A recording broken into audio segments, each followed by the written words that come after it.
O'zbekistonda 27 mart kuni qanday ob-havo bo'ladi? Assalomu alaykum aziz muxlis. Agarda bizning kanalimizda mehmon bo'lsangiz, bizga obuna bo'lishni unutmang. 27-mart kuni kuzatiladigan ob-havo ma'lumoti e'lon qilindi. Unga ko'ra Toshkent shahrida havo biroz bulutli bo'ladi. Vaqti bilan yomg'ir yog'adi. Harorat kechasi 4-6 daraja iliq, kunduzi esa 6-8 daraja iliq bo'ladi. Qoraqalpog'iston Respublikasi hamda Xorazm viloyatida havo biroz bulutli bo'ladi. Yog'ingarchilik kutilmaydi. Harorat kechasi 5 daraja iliq, kunduzi esa 10-15 daraja iliq bo'ladi. Buxoro va Navoiy viloyatida havo biroz bulutli bo'ladi. Yog'ingarchilik kutilmaydi. Harorat kechasi 5 daraja iliq, kunduzi esa 10-15 daraja iliq bo'ladi.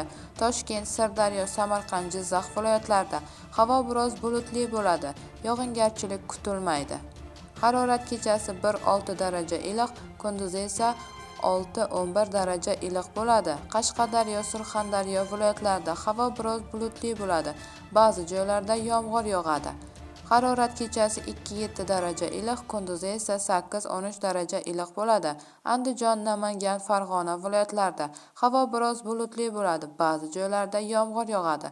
Harorat kechasi 1-6 daraja iliq, kunduzi esa 8-13 daraja iliq bo'ladi. Bu xabarni barcha do'stlarimizga jo'natib qo'yamiz hamda videomiz ostida bir dona like tugmasini bosishni unutmaymiz.